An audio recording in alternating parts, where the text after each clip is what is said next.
Good morning again. So I hope everyone can see my slides now. Yep. I would like to present a case of recurrent aseptic meningitis in a young patient that we saw in our headache clinic. This was a 19-year-old female with history of vitamin D deficiency and iron deficiency anemia. Was initially admitted to the pediatric service in October 2020 with fever, progressive lethargy, headache, neck stiffness, and complaining of diplopia over 1 to 2 weeks. The exam at the time was significant with decreased level of alertness and attentiveness, and cranial nerve exam revealed bilateral cranial nerve 6 pulses. Further diagnostic workup was significant. She had lumbar puncture 3 times, and the CSF analysis revealed increased white blood cell count ranging from 20 to 269, increased protein with normal glucose. Cytology was just consistent with reactive inflammatory process and no any suggestions of underlying malignancy. A search for a etiologic agent with gram stain cultures, ME panel, and the dedicated HSV by PCR was negative ×2. This workup also included autoimmune encephalopathy panel and flow cytometry, which were both negative. Serum analysis was significant. There's no specific inflammatory markers, but there was extensive workup, including a variety of rheumatologic autoimmune markers, which most of them were negative except the ANA and high positive titers of anti-Rho and anti-LA antibodies. Because of this altered sensorium picture and some concern for abnormal movements, an EEG was ordered, but the continuous video EEG monitoring didn't reveal any identifiable discharges, electrographic or clinical seizures. The MRI brain was done with contrast and was significantly diffuse left meningeal enhancement, much more so in the posterior fossa. It's here on the right. For the clinical course, the patient completed a course of antiviral and antibacterial treatment. She clinically improved back to baseline, except 16 pulse and diplopia still persisted for about 2 months. At the time, because of this markers findings, there was a concern for an underlying systemic disease. The differential included lupus versus TESF versus vasculitis versus Sjogren's syndrome. The patient was started on prednisone taper and daily hydroxychloroquine. And she's been on that dose of 300 milligrams up until March this year, when the dose was decreased to 200 due to neutropenia. And later on, the patient started complaining of headaches, and leading to July 2021, when she presented with 1 week of acute headache, nausea, vomiting, or PO intake. She was seen in her rheumatology office and then referred to the ER, where the workup again revealed elevation of her inflammatory markers. She underwent another lumbar puncture, again significant for elevated white count, lymphocyte predominant with elevated protein, normal glucose, and again infectious workup was negative. She had another MRI done, but this time it was normal, there was no enhancement. Shortly after this presentation to the ER, patient was started on azathioprine by rheumatology, but aborted due to side effects, and currently the plan is potentially to start on methotrexate. So by definition, recurrent aseptic meningitis is at least 2 episodes of headache, fever, and meningismus with associated pleocytosis in CSF, with a period of full recovery in between, as opposed to chronic meningitis, which arbitrarily defines just more than 4 weeks of clinical symptoms of pleocytosis. The classic syndrome was described by Mollaret back in 1944 and is called now Molleret's meningitis, Mollaret syndrome. Later on, a variety of infectious, autoimmune, and neoplastic conditions, as well as some medications, have been implicated in the etiology of this condition. So again, in our case, there was this positivity for anti-Rho and anti-LA, although not specific, but these markers are present in 60 to 80% of patients with primary Sjogren's. In some studies, it was reported that the positivity for these antibodies can precede the diagnosis by even 4 years. So as you know, Sjogren's syndrome can affect mostly peripheral nervous system, but can also affect CNS, but it's much more rare. And that includes actually cases of aseptic meningitis as well.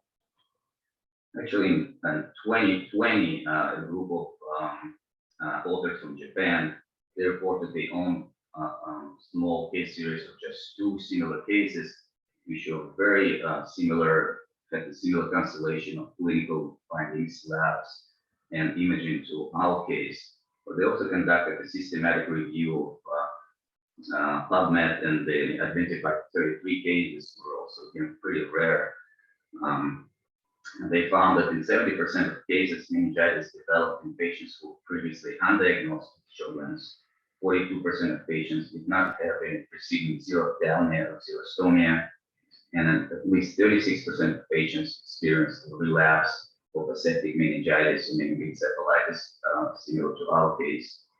Based on that, authors suggested that a screening for this rheumatologic markers and assessment for autoimmune features, especially for recurrent cases of aseptic meningitis, should be considered.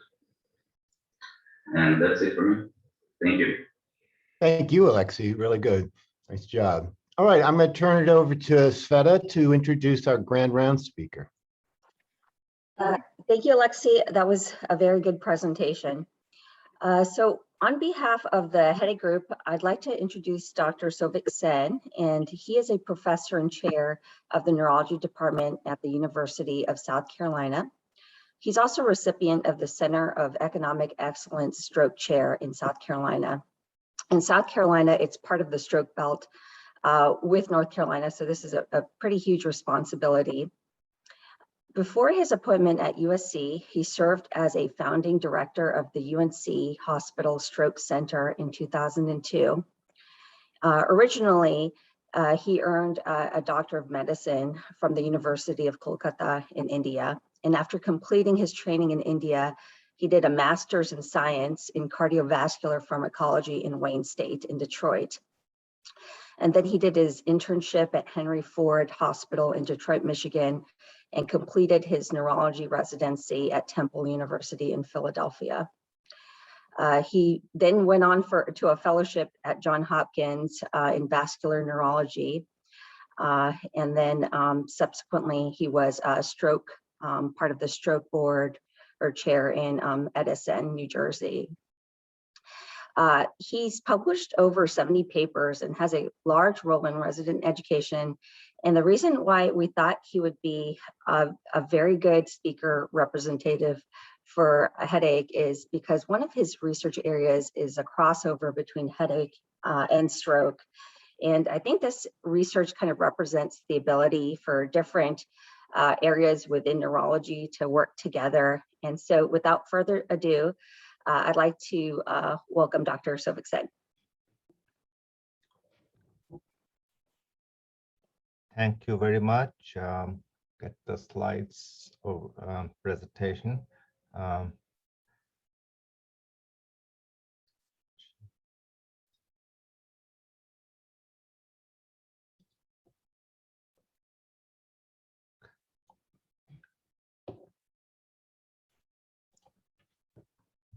All right. Good morning, everyone. Thank you so much, Shweta, for that introduction. Appreciate the opportunity to speak. So I was going to go ahead and talk about an area of my interest, which is migraine with aura with cardioembolic stroke risk. So here's my financial disclosure. I do have an ongoing NIH-funded R1 looking at a stroke topic. And in this talk, I'll try not to avoid talking about anything unlabeled, unapproved drug or devices, although I will be talking about some of the PFO closure devices and the evidence behind what it showed.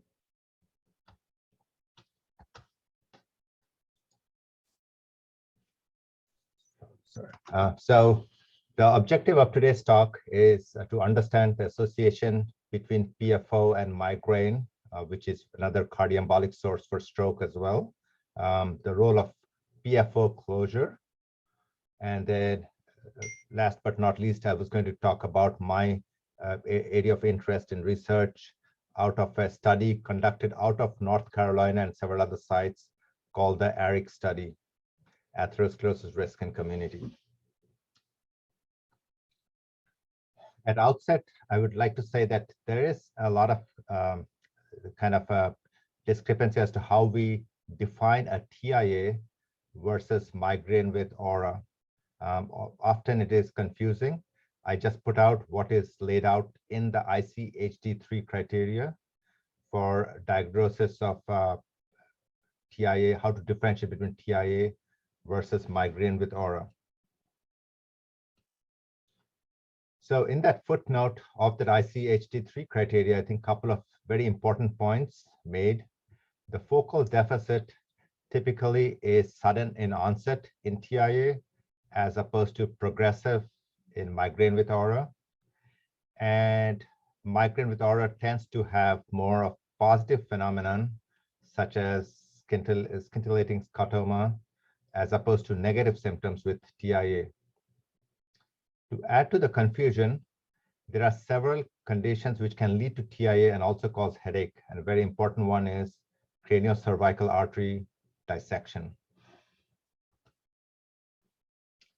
In order to clarify this kind of the distinct or to distinguish between TIA, migraine with aura, this was published by Dr. Lebedeva in 2017, criteria to differentiate between TIA versus migraine with aura. A few things which have been clarified include typical symptoms such as hemiparesis, hyperesthesia, aphasia, neglect, amaurosis fugax, more of those negative symptoms. And it goes on trying to differentiate between that. Having said that, I'll admit that it is still can be fuzzy differentiating between the two. In looking at PFO and migraine risk, I think a couple of hypotheses out there as to how it might PFO might lead to migraine. A common one is the same mechanism by which PFO or patent foramen ovale will cause stroke and TIA as well is paradoxical embolism, which is listed here in as hypothesis 2. Hypothesis 1, which is more known in the headache literature, is that the patent foramen ovale lets number of the vasoactive molecules from the right side of the heart to the left side without being filtered by the lungs. And possibly that might be a mechanism by which it also causes migraine.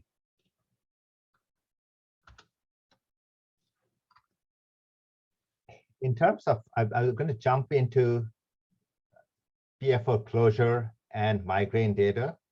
I know recently we have started closing PFOs in select group of migraine and migraine with aura, select group of stroke patients. But however, those devices are not very, the evidence is not very clear cut with migraine or migraine with aura patients. These are a couple of the devices. I put out pictures over there. One is the StarFlex device, and the second one is the Amplatzer device. And the reason why I show you the device is StarFlex was the first one to be out there, but it has all these wires which stick out, okay, which potentially makes me wonder what impact it might have long-term in the heart. And this is the Amplatzer device, which has a more kind of a circular and a beveled appearance, which came out slightly after the StarFlex and is also used for closure of patent foramen ovale. In terms of trials, these are the 3 trials which have been published. The first one, the MIST, used StarFlex device. The second and the third one, PRIMA and the Premium trial, used the Amplatzer device. A little bit of a background of this trial. The MIST trial, which used StarFlex, was essentially very kind of a very stringent criteria trial, which had a sham procedure arm in addition to the PFO closure arm. Just to show you the complexity of these trials, they started off with 443 patients, and after all selection criteria and randomization, 74 were assigned to closure arm, 73 to the placebo or the sham arm. Might be a little bit hard to read these slides, but these are all the primary outcome measures. Intention to treat analysis included migraine, the number of migraine days, MIDA score, some of the standard things used in the migraine literature, and including HIT6. All of them are not significant. There's no significant difference between the two groups. Intention to treat, very similar, maybe a trend towards improvement of total migraine headache listed last year, the p-value kind of attaining significance over there. This is the PRIMA trial, okay, basically which used triage marked it as being. Let me mute the others. Yeah, Okay. someone needs to be muted. I got it. Okay, so the PRIMA trial, as opposed to the first trial I talked about, did not have a sham operation. It had a control group.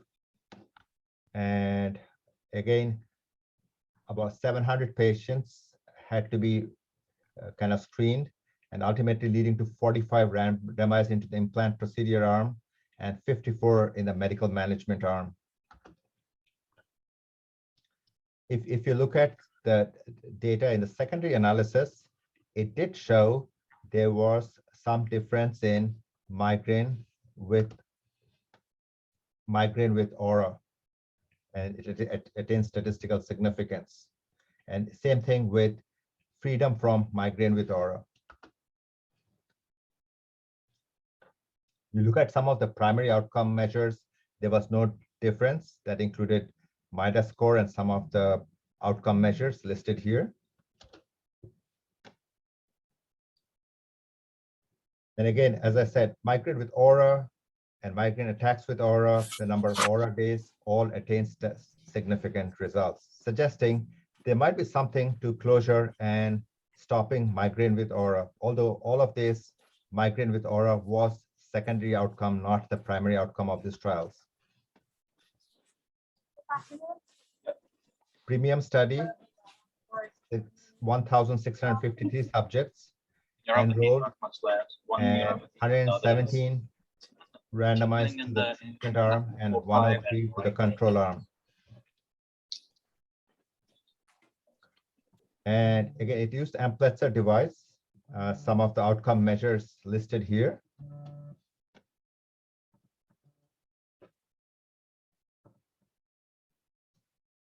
And if you look at some of the primary outcome measures between the responder rate and months of headaches at 10 and 12, no significant difference. So if you look at migraine itself, not much of a difference, but when you look at migraine with aura specifically, there was a difference. So here is migraine with aura. You look at the responder rate, you look at the 10 to 12 month migraine attack rates, and you look at migraine days per month, all of bordering significance. So overall, what I would say is there's a trend towards migraine with aura improvement with PFO closure.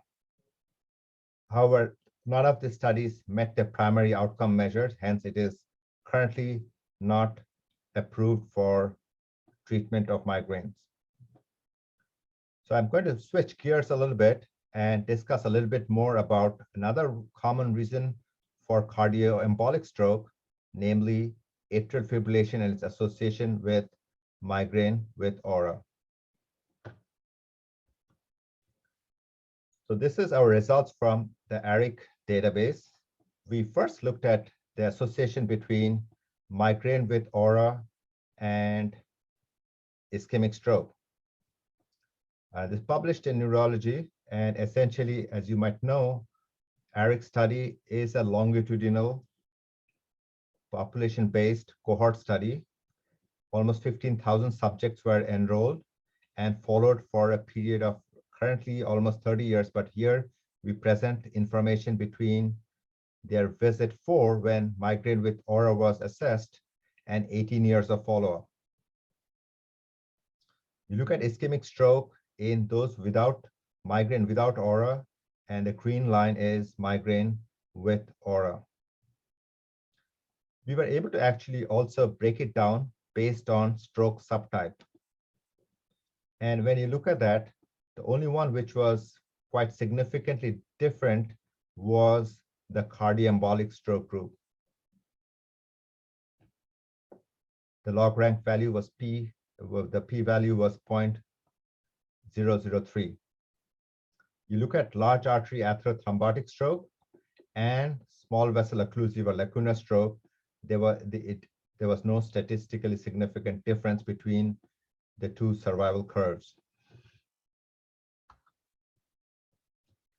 So in essence, if you look at the Kaplan-Meier curve, subsequent study we did, where we looked at why is there an association between cardioembolic ischemic stroke and migraine with aura, we wanted to look into specifics about one of the common cardioembolic ischemic stroke cause, which is atrial fibrillation. So in the ARIC database, we had access to data on incident atrial fibrillation. And again, it is a 20 years follow-up data from the migraine with aura assessment.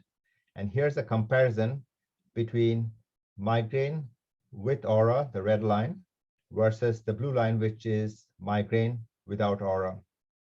And you look at the hazards ratio, the crude is 1.44. And when you adjust it for age, gender, and multiple risk factor, it remains significant, the hazards ratio being close to 1.4.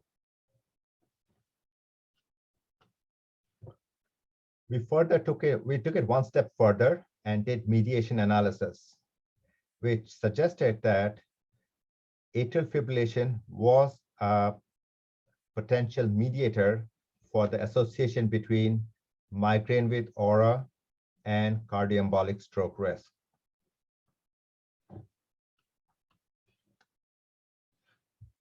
We wanted to look at it a little bit more further, and the rest of the slides I will be presenting out of something we presented in the International Stroke Conference, approximately 2 conferences back, which was 2019. And this is what we were testing using the same ARIC database. We wanted to see why is it that migraine with aura might have a risk of atrial fibrillation. Is autonomic dysfunction anyway a mediator between a missing link between migraine with visual aura and atrial fibrillation?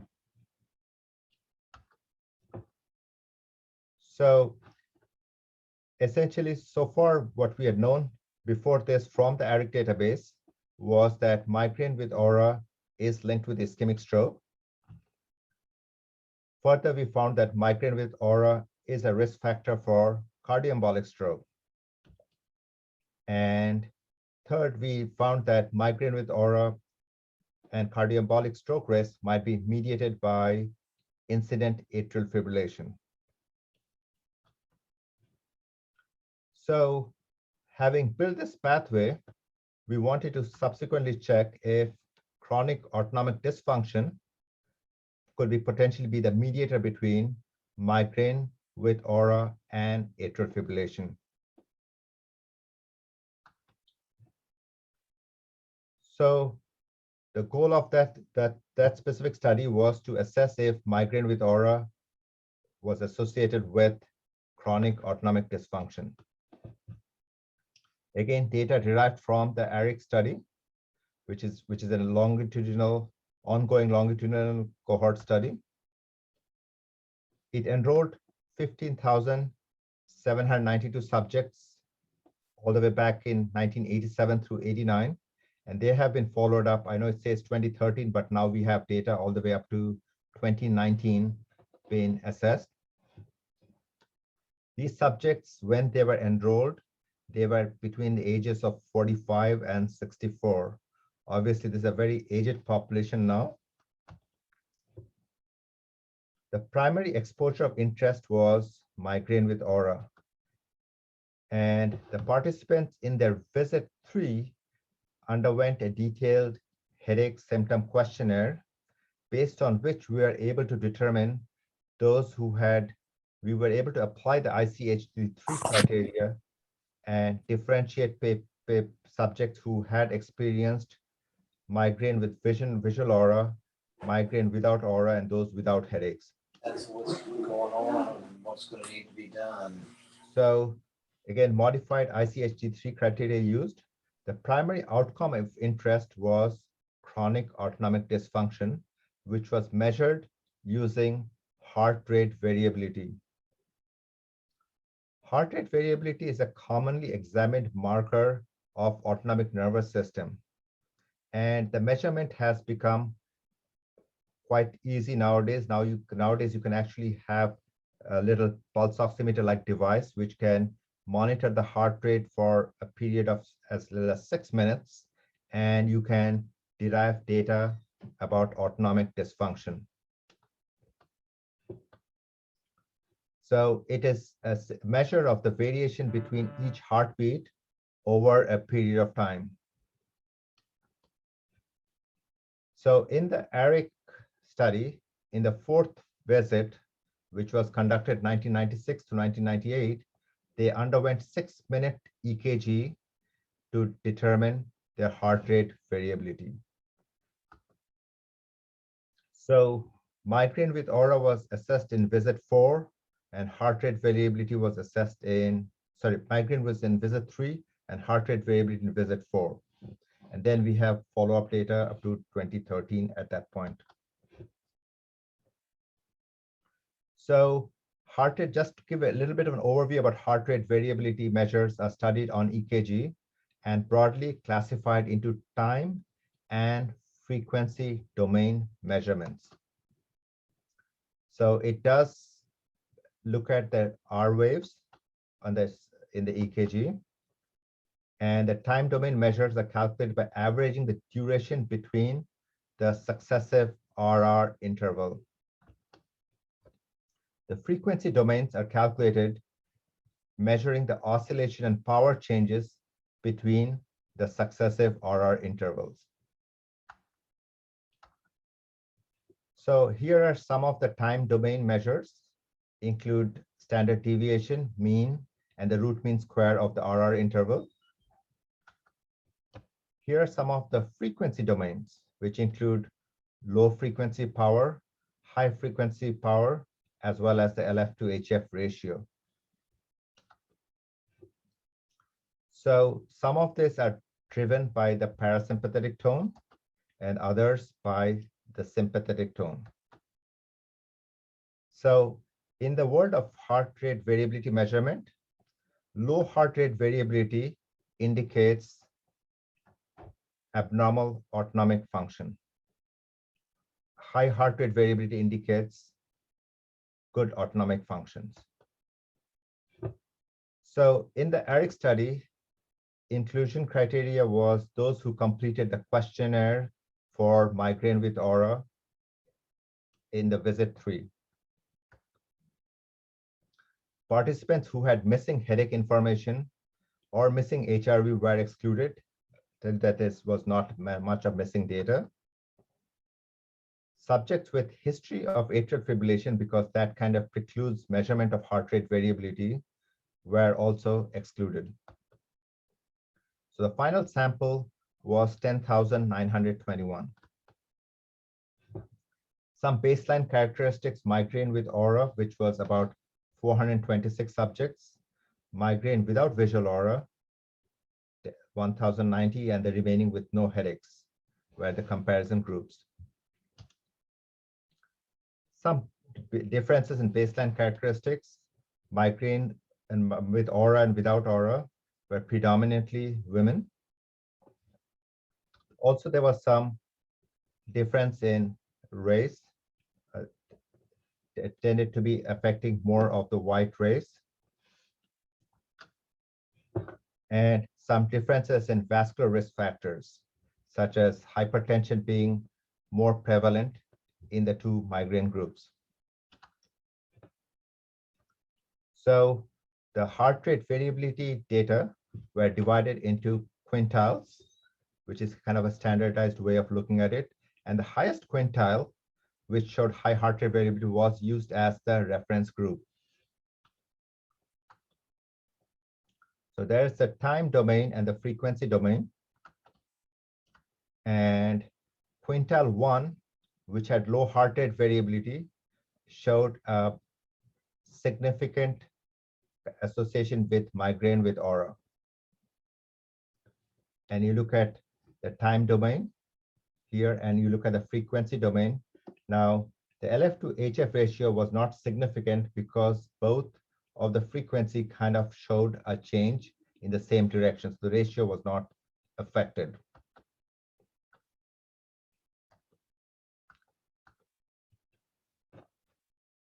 So based on the odds ratio again, when we looked at migraine without aura, there was not that association seen with migraine with aura. Here's again quintile 5 reference group, and here's quintile 1, and you look at all the odds ratio, they all did not, they were on either side of the null value. So in conclusion, migraine with vision aura was associated with low heart rate variability suggestive of chronic autonomic dysfunction. This goes along with prior findings that from the ARIC study already reported that heart rate variability was associated with incident atrial fibrillation. Heart rate variability was associated with ischemic stroke. So raises the question whether that's the mechanism by which it might be a mediator, the chronic autonomic dysfunction between migraine with aura, atrial fibrillation, and finally cardioembolic ischemic stroke. So future considerations would be if we can identify migraine with aura subjects who are at high risk for stroke by measuring heart rate variability.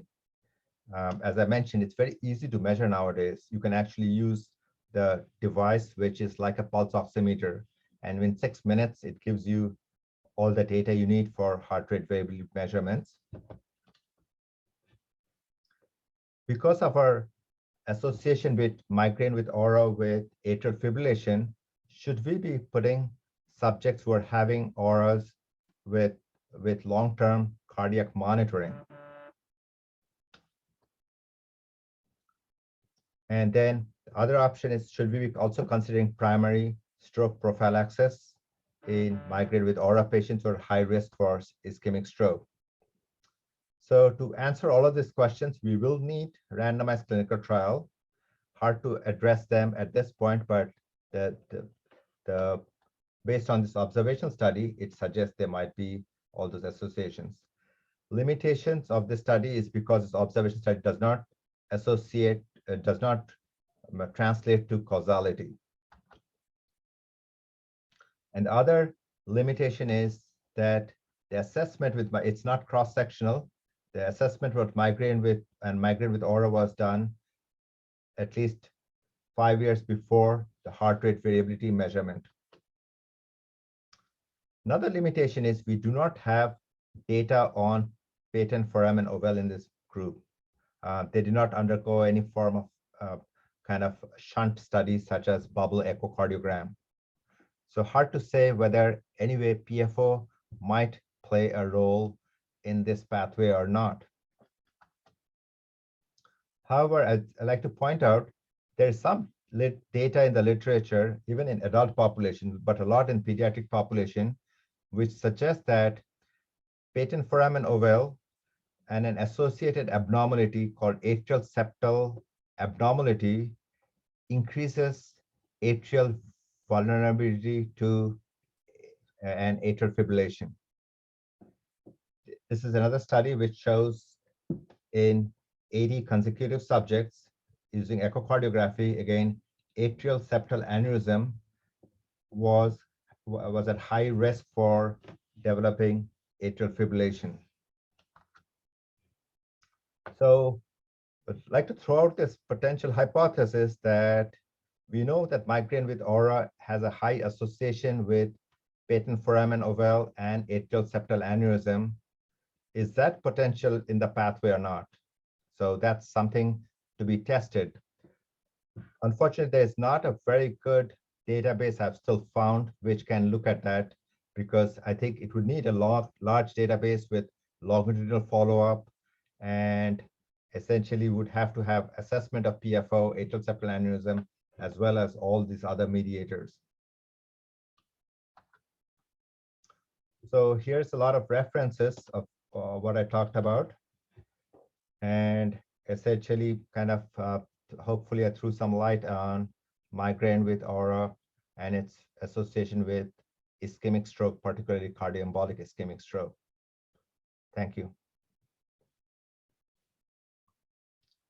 Thank you, Dr. Sen. And I bring greetings from Dr. Wayne Feng, who apologizes for having to see a patient in clinic during grand rounds today.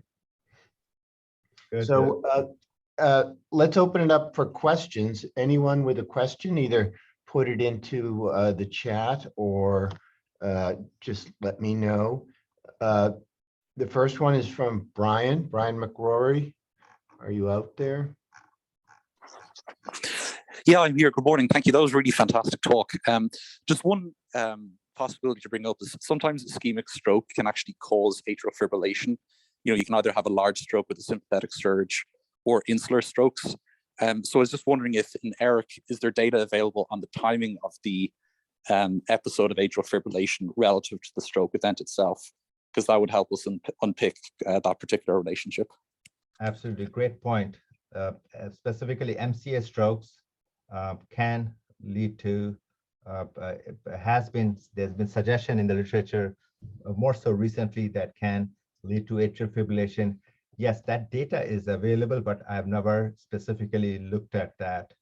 That's a great point, and we can easily look into the ERIC database because not only the stroke are subtyped, but also are measured as to distribution where the location is.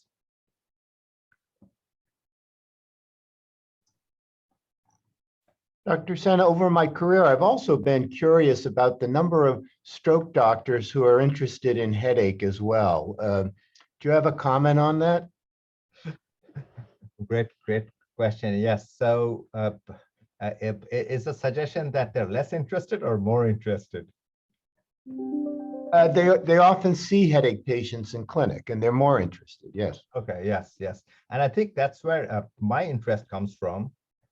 And specifically, we see a lot of young stroke patients after they've had long-standing history of migraine with aura. And to me, that's why I'm very much interested in it. And I'll point out that although I mentioned about cardioembolic ischemic stroke, and there is definitely, that's probably a subpopulation of that migraine with aura and stroke. There are another type which I'm pretty sure everybody's seen some of them, which is they tend to have these strokes in the subcortical white matter in the occipital region, which and typically tends to be bilateral, which is quite different from that cardioembolic pattern. So there might be more than the mechanism which I alluded to. Just I was throwing a light towards cardioembolic stroke, but yes, there is other mechanisms. So I think that's a big interest. And I think more recently, there have been some papers alluding to hypercoagulable state. So it translates to essentially, these are young stroke population. And I'm pretty sure I remember seeing a lot of it in North Carolina, and we see a lot of it in South Carolina. And essentially getting into that category of cryptogenic stroke. And that's probably where that interest comes from. And the reason why I was joking about that migraine with, like, why stroke doctors are not interested in headache is sometimes it's the complexity of these headache patients. So sometimes some of the stroke specialists will not want to see these headache patients. Thank you. So Nada, you had a question?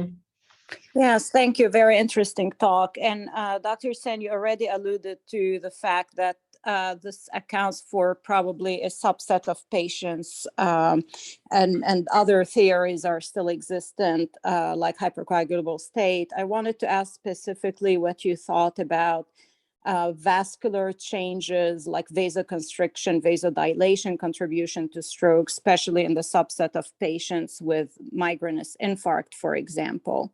Yeah, and they're very good. That's a great question. Yeah, there are very good case reports alluding to this vasoconstriction. They have caught the vasoconstriction as it happens. And as you all know, there's also another category of headache with ischemia, which is essentially the reversible vasoconstrictive syndrome associated with very bad headaches and vasoconstriction.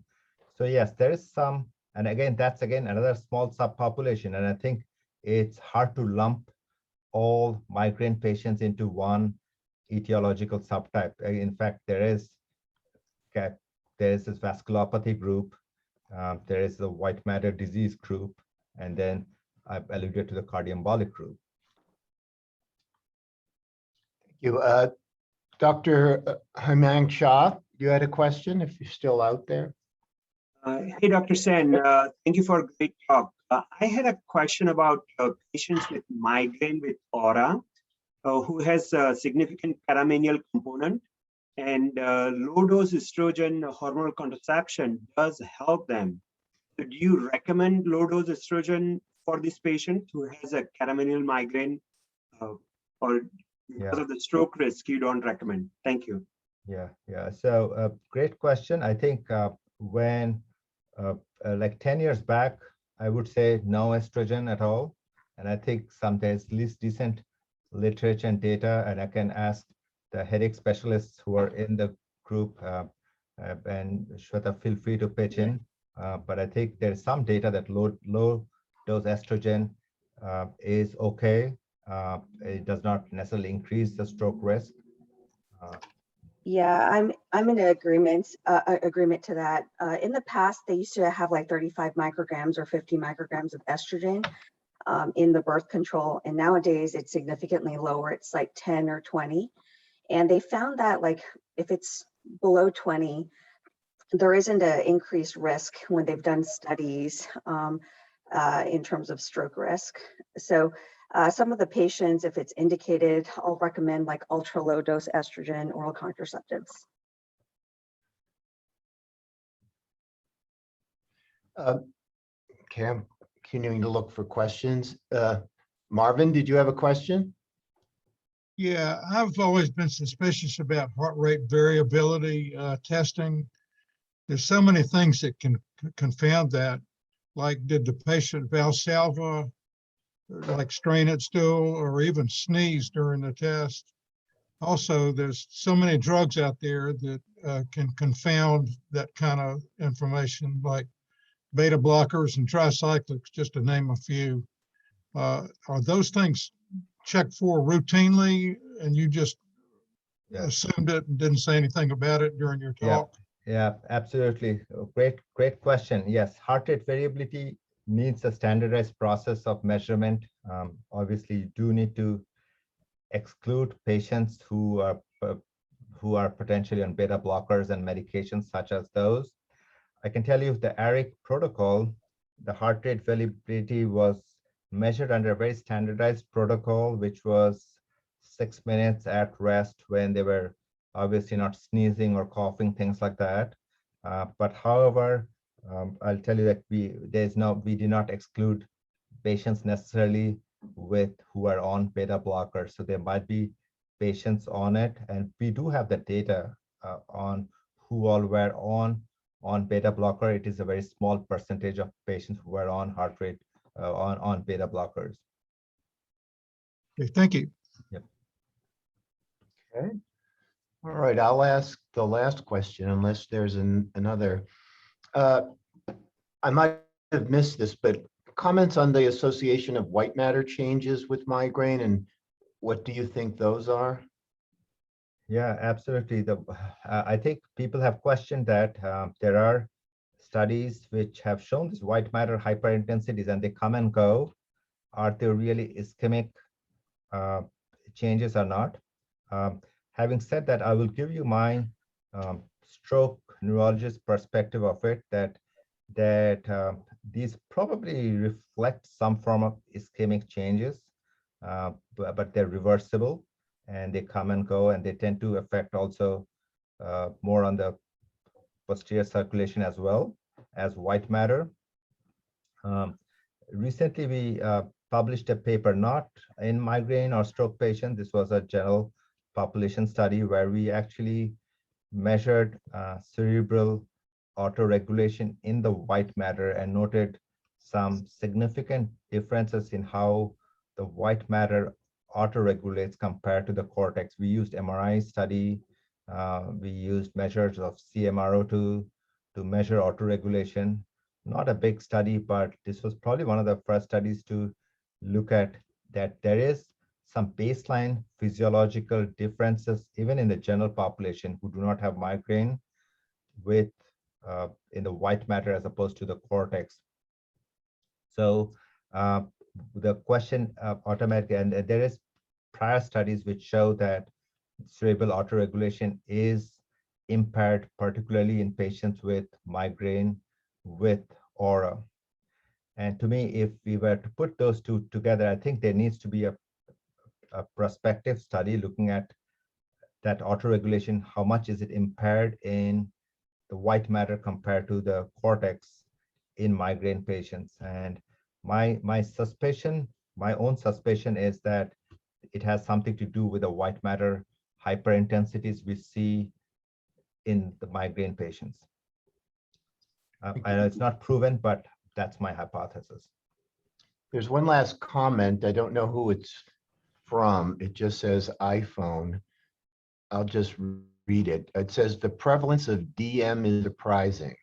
RR measurements are abnormal in our EMG lab, most commonly in DM. Diabetes, I guess. I think that's what I was thinking. Yeah. Hey, Rich, I've got a question for you. Yes, Marvin. I got a partial thing here that you didn't finish the comment, something about Johns Hopkins did something that was inevitable, and I'm just dying to hear what that was. It was an April Fool's joke at Johns Hopkins, where the president of Johns Hopkins says they've just given up. It's a losing battle. The S was a typo in the first place.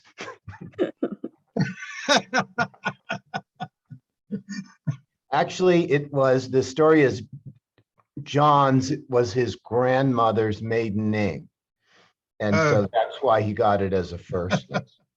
But that was an April. I think they should have gone down to the court and had it changed. I was wondering whether you did the joke because of my training in.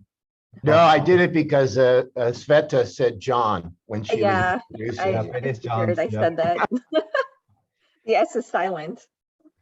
Exactly. It was there, just was silent. That's right. Oh, that was yeah, that was Wayne Massey. So we'll end it with Wayne's comment. Wayne, do you want to talk about it? Wayne Massey? He might be having trouble communicating. But anyway, Dr. Sen, thank you so much. And thank you, everybody, for those great questions. And we really, really appreciate it. And to Sveta, thank you for setting this up. Thank you. Yeah. Thank you very much. Thanks for coming. I'm Bye-bye. okay. Thanks for the, oh, very good. Oh, Wayne, why don't you get it in? Ask your question. We can wait. Well, I just, here I'm trying to get, I was just wondering about, you know, autonomic neuropathy, peripheral autonomic neuropathy, by far the majority of them are diabetic related. And we've been measuring RR intervals for many, many years in the peripheral autonomic. I just am surprised that in this study, the incidence of diabetes was 10%. It was just kind of surprising. I just want to make a comment. That's all.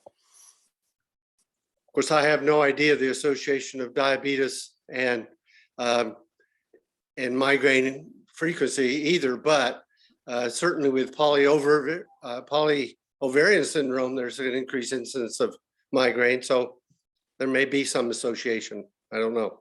Yeah.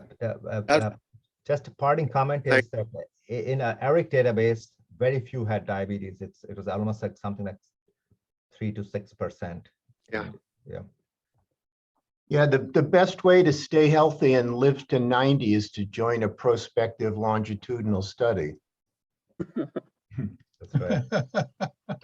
All right, everybody, have a great day. Thank you, Dr. Sen. Thank you.